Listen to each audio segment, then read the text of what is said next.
TV భక్తి సమాచారం WhatsApp ఛానల్లో జాయిన్ అవ్వండి. అన్ని విశేషాలు ఎప్పటికప్పుడు తెలుసుకోండి. నమస్కారం. ఆండాళ్ తిరువలిగలే శరణం. జయ శ్రీకృష్ణ. 24వ పాసురం. శత్రు సంహారం కావాలి అని అనుకునేవారు తప్పకుండా ఈ పాసురాన్ని శ్రవణం చెయ్యాలి. ప్రతి ఒక్కరికి అంతర్శత్రువులు, బాహ్య శత్రువులు ఉంటారు. అరిషట్ వర్గాలు ముఖ్యమైన శత్రువులు, అవి అణిగిపోవటానికి, అలాగే ఎంతో చక్కగా బాహ్య శత్రువులు కూడా నశించిపోవటానికి ఈ పాసురం శ్రవణం చాలా అద్భుతంగా ఉంటుందన్నమాట.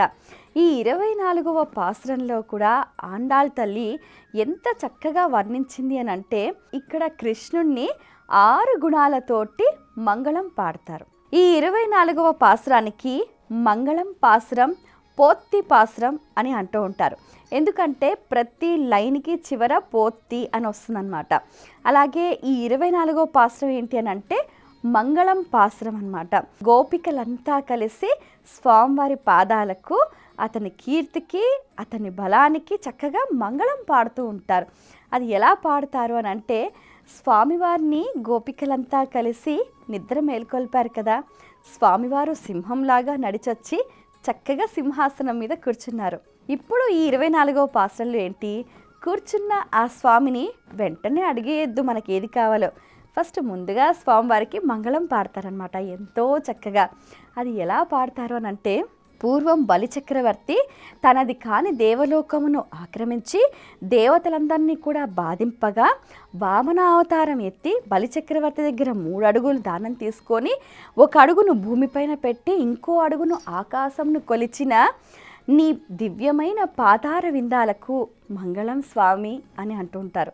అలాగే పూర్వం రావణాసురుడు సీతను ఎత్తుకుపోగా ఆ లంకా పట్టణానికి వెళ్ళి సుందరమైన సువిశాలమైన భవనానికి అధిపతి అయిన ఆ లంకాధీశుణ్ణి సంహరించిన నీ భుజ బలమునకు మంగళం స్వామి. అలాగే బండిని ఆవహించి ఉన్న శకటాసురుడు అనే రాక్షసుని శ్రీకృష్ణ అవతారంలో సంహరించిన నీ ఘన కీర్తికి మంగళం స్వామి అని అంటుంటారు. వెలగ చెట్టుపై ఆవహించి ఉన్న వృత్తాసురుణ్ణి అనే రాక్షసుని సంహరించటానికి ముందు వెనుకకు కాలు చాపిన నీ భంగిమకు మంగళం స్వామి.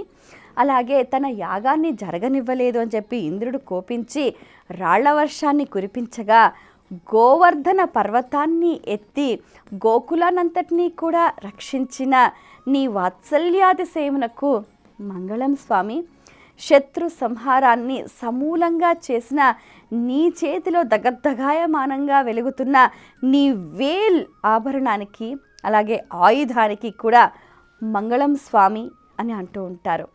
ఇలా స్వామివారి పాదాలకు, అలాగే భుజ బలానికి, ఘన కీర్తికి, అలాగే స్వామివారి భంగిమకు, వాత్సల్యాతిశయమునకు, స్వామివారి చేతిలో ఉన్న శక్తి ఆయుధానికి మంగళం అంటూ ఇలా ఎంతో చక్కగా ఆండాళ్ తల్లి గోష్ఠి గోపికలంతా కూడా మంగళహారతులు పడతారు.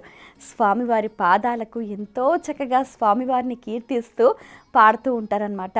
ఎంతో అద్భుతంగా ఉంటుంది, ఎంతో రమణీయంగా ఉంటుంది ఆ సన్నివేశం. ఇక్కడ ఈ గోపికల హృదయాల్లో వేరే ఏ ఆలోచన లేదు, వేరే ఏ ఆసక్తి లేదు. కేవలం కృష్ణుణ్ణి చేరుకోవాలి, కృష్ణుణ్ణి సేవించాలి, కృష్ణుల్లో కలిసిపోవాలి, స్వామివారి వాత్సల్యాన్ని పొందాలి, స్వామివారి ప్రేమను పొందాలి. ఇది తప్ప వారికి ఇంకా ఏదీ లేదన్నమాట. అటువంటి భక్తి, అటువంటి అనన్యమైన భక్తి ఉండాలి అని చెప్పి ఆండాళ్ తల్లి చెప్తుంది. అయితే ఈ పాసురంలో మనం నేర్చుకోవాల్సిన విషయాలు ఏంటంటే, ప్రతి ఒక్క మనిషిలో అరిషట్ వర్గాలు అనేవి ఉంటాయన్నమాట. అవి మనం వాటిని దూరం పెట్టాలి, అవి అణిచేసేయాలి. అవి ఎలా అణుగుతాయి అని అంటే, చెడ్డ గుణాలను సప్రెస్ చేసి ఉత్తమమైన గుణాలను పెంపొందించుకోవాలి. అవునా? అంటే ఇప్పుడు ఏంటిది, ప్రతి మనిషిలో సత్వరజస్ తమో గుణాలు ఉంటాయి. తమో గుణము రజోగుణంను సప్రెస్ చేస్తే సత్వగుణం పెంపొందుతుందన్నమాట. సత్వగుణం బాగా వృద్ధి పొందాలి అని అంటే ఏంటి, దైవీ లక్షణాలను, దైవీ గుణాలను మనం కీర్తించాలి, అవి అనునయించాలి, అనుసరించాలి, ఆచరించాలి. అవి ఎలా? అందుకనే ఇక్కడ కృష్ణావతారము, రామావతారము, వామన అవతారము, ఇలా పలు రకాల అవతారాలు దాల్చిన ఆ స్వామివారి ఘన కీర్తి వైభవాన్ని ఎంతో చక్కగా వర్ణిస్తూ మంగళం పాడుతూ ఉంటారు. అలా పాడడం వల్ల, వినటం వల్ల, శ్రవణం చేయటం వల్ల ఆ గుణాలు అనేవి మనలో పెంపొందుతాయి అన్నమాట. అయితే ఇంకొక విషయం ఏంటంటే ఇక్కడ 24 అనే సంఖ్యకి చాలా ప్రాధాన్యత ఉందన్నమాట. 2+4 6 కదా. అంటే ఏంటి? ఇక్కడ స్వామివారి పాదాలకు మనం మంగళం పాడటం వల్ల ఏంటంటే 6 కాలాల్లో 6 ఋతువుల్లో మనకు స్వామివారు రక్షణగా ఉంటాడు అని, రక్షణగా ఉండు స్వామి అంటూ కూడా వాళ్ళు వేడుకుంటున్నట్టుగా మనకు అర్థమవుతూ ఉంటుందన్నమాట. అరిషట్ వర్గాలను అనొచ్చు. మనం జాతకంలో కూడా చూసుకుంటే 6 అనేది శత్రుస్థానం అనమాట. ఈ శత్రుస్థానం అనేది కూడా సమూలంగా కూడా మనకు సంహరించబడాలి. దానివల్ల మనకి ఎటువంటి ప్రభావం ఉండకూడదు అంటే కూడా భగవంతుని మనం కీర్తిని చాలా చక్కగా గానం చెయ్యాలి, మంగళం పాడాలి అనమాట. అయితే ఈ 24వ పాసురానికి సంబంధించి ప్రతి ఒక్క దేవాలయంలో ఏం చేస్తారు అని అంటే ఆచార్యులు, పూజారులు అంతా కూడా ఆండాళ్ తల్లి ఉత్సవ విగ్రహాన్ని ఇలా పట్టుకుని వాళ్ళు ఆలయం చుట్టూ అంతరాలయంలో ప్రదక్షిణ చేస్తూ ఉంటే ఇక్కడున్న భక్తజనం అంతా కూడా మంగళహారతులు పట్టుకొని అలా గుడి అంతరాలయంలో ప్రదక్షిణాలు చేస్తూ ఉంటారనమాట. ఈ సుందర సుమధురమైన సన్నివేశం ప్రతి వైష్ణవ ఆలయంలో కూడా మనకు దర్శనం అవుతుంది. 24వ పాసురంలో ఎంతో చక్కగా స్వామివారి కీర్తిని గానం చేస్తూ మంగళహారతులు పడతారనమాట. మరి అలాగే మనం కూడా ఎంతో చక్కగా ఆ స్వామివారిని సేవిస్తూ తరిస్తూ మన జీవితాన్ని ధన్యం చేసుకునే ప్రయత్నం చేద్దాం. ఇది ఈ పాసురంలోని సారాంశం. స్వస్తి. For more videos like this, subscribe Big TV channel.